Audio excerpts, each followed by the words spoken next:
Hello friends, अब तक तो आप मुझे जान ही गए होंगे और नहीं भी तो मैं हूँ पूजा और ये है मेरा चैनल विद्या ददाती विनयम, जहाँ मैं आपसे शेयर कर रही हूँ वीडियो बाय वीडियो अपना एक्सपीरियंस।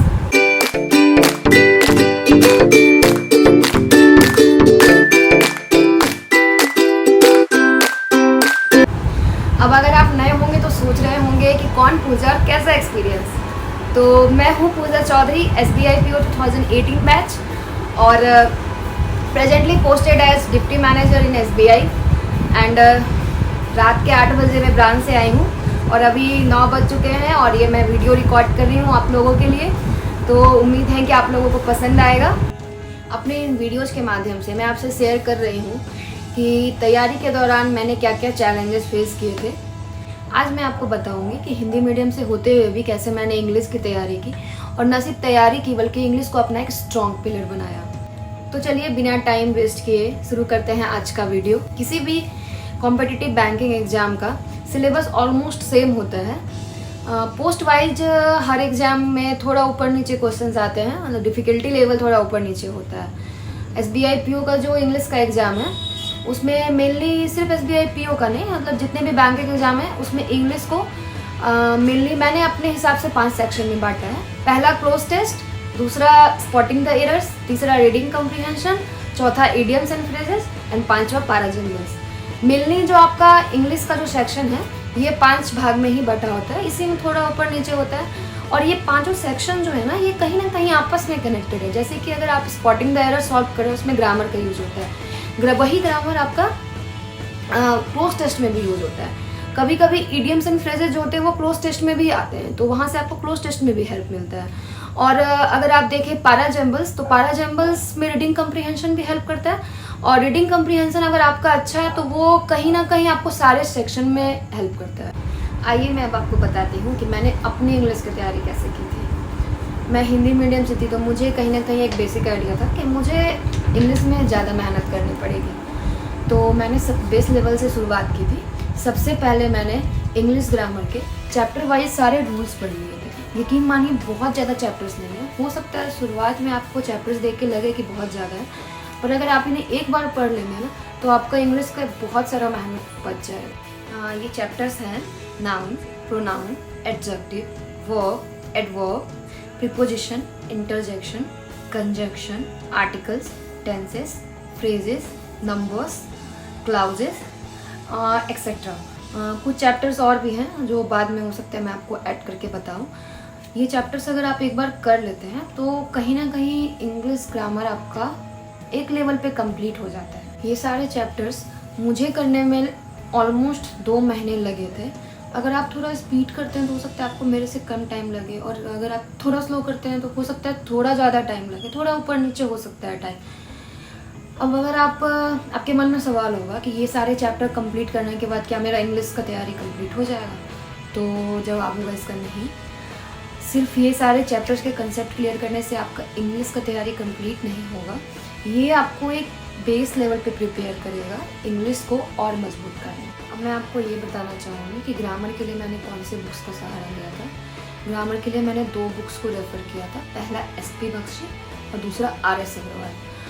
आप चाहें तो ये दोनों बुक से ही पढ़ सकते हैं या दोनों में से किसी एक से भी। मैंने हमेशा शुरू से 2 ही बुक से पढ़ाई की है। इसके पीछे मेरा खुद का एक लॉजिक था। मुझे ऐसा लगता था कि अगर मैं किसी एक पर्टिकुलर बुक से पढ़ती हूँ तो क्या गारंटी है कि उसमें जो लिखा हुआ है सब सही होगा। मतलब मुझे ऐसा लगता था कि कैसे पता चलेगा कि उसमें जो लिखा हुआ है सब सही है। तो इसके लिए मुझे लगता था अगर मैं 2 बुक से पढ़ूँगी तो उससे क्या होगा ना कि दोनों के मैं जो भी कंटेंट है उसको टैली करके ये देख सकती हूँ कि दोनों में तो गलत नहीं लिखा होगा। अगर एक में लिखा हुआ है दूसरे में भी वही लिखा हुआ है तो मुझे उससे एक रफ आइडिया लगता था कि हाँ ये सही है। आप दोनों में से कोई एक बुक्स का यूज कर सकते हैं अपने पढ़ाई के लिए। आप दोनों बुक से पढ़ सकते हैं, ये दोनों में से किसी एक बुक से पढ़ सकते हैं अपनी सुविधा अनुसार। मैं डेली का 1 से 1.5 घंटा ग्रामर कंसेप्ट में दिया करती थी। आप मुझे फॉलो भी कर सकते हैं या अपने सुविधा अनुसार आपको जो सही लगता है आप वो कर सकते हैं। अब मैं आपको एक बहुत ही इंटरेस्टिंग फैक्ट बताती हूँ। ग्रामर इतना सारा पढ़ लेने के बाद मुझे लगा मैं बन गई हूँ रैम्बो और अब मैं जो सॉल्व करना चाहूँगी वो मुझसे सॉल्व हो जाएगा। पर जब मैंने क्वेश्चन सॉल्व करना स्टार्ट किया तो मुझसे एक तिनका तक नहीं हिला। और मैं बहुत टेंशन में आ गई कि मैंने तो सारे रूल्स पढ़ लिए थे, सारे इतना अपना टाइम उसमें इन्वेस्ट कर दिया और अब मुझसे क्वेश्चन क्यों नहीं सॉल्व हो रहा है। फिर किसी के कहने पर मैंने शुरू किया द हिंदू एडिटोरियल्स पढ़ना। शुरू में ना यकीन मानिए सब मेरे ऊपर से जा रहा था, हिंदी मीडियम स्टूडेंट और कहाँ द हिंदू एडिटोरियल्स पढ़ना स्टार्ट कर दी। मतलब मुझे कुछ समझ में नहीं आ रहा था, पर फिर भी मैं पढ़ रही थी।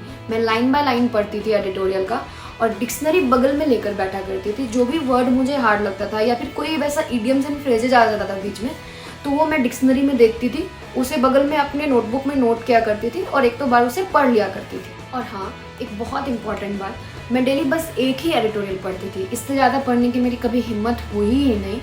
मुझे लगता था कि एक एडिटोरियल एटलीस्ट हो जाए कम से कम। मैं वो जो एक चेन बना था एडिटोरियल पढ़ने का डेली, वो मैं ब्रेक नहीं करना चाहती थी।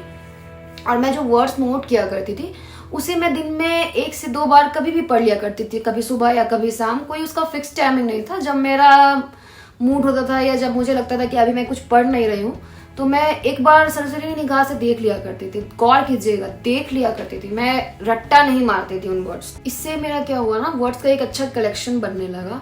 मैं ग्रामर भी साथ साथ रिवाइज किया करती थी। जब कुछ समय बीत गया, ऑलमोस्ट 1 महीना जब हो गया, तो मेरे अंदर कहीं ना कहीं एक थोड़ी हिम्मत आई, जो कि उस समय क्वेश्चन सॉल्व ना होने से टूट चुकी थी, कि एक बार फिर से क्वेश्चन ट्राई किया जाए। सरप्राइजिंगली इस बार मेरे से क्वेश्चन सॉल्व होने लगे। आप में से बहुत से लोग ऐसे होंगे जो क्वेश्चंस देखकर सॉल्व कर लेते होंगे और ये बोलते होंगे कि इस पार्ट में गलत है या फिर ये गलत है, पर ये नहीं बता पाते होंगे कि क्यों गलत है और अगर गलत है वहाँ तो उसके जगह पर सही क्या होगा। आपको लगता होगा कि चलिए मैंने तो सॉल्व कर लिया, आंसर तो दे रही हूँ, लेकिन आंसर देने के साथ साथ आपको ये जानना भी बहुत ज़रूरी है कि वहाँ पर गलत है तो क्यों है और उसके जगह पर सही क्यों होगा। ये भी आपको हो सकता है उस जगह पर आपका क्वेश्चन सॉल्व हो जा रहा है, लेकिन अगर आपको सही में नहीं पता है कि एक्चुअल में वो किस रीजन से हो रहा है, तो हो सकता है सेम टाइप के क्वेश्चन आपसे दोबारा सॉल्व ना हो। अब मैं आपसे यही कहूँगी कि ग्रामर के रूल्स पढ़िए और एडिटोरियल्स भी साथ में शुरू कर दीजिए। मैंने एडिटोरियल्स बाद में पढ़ना शुरू किया था गाइडेंस के अभाव में। आप ये गलती मत कीजिएगा। आज से ही एडिटोरियल्स पढ़ना शुरू कीजिए, वर्ड्स नोट कीजिए, ग्रामर के रूल्स पढ़िए और बार बार उसे रिवाइज कीजिए। और एक बार जब ग्रामर के रूल्स आपके चैप्टर वाइज हो जाए, तो आप एग्जाम पैटर्न के अकॉर्डिंग क्वेश्चन सॉल्व करना स्टार्ट कर सकते हैं।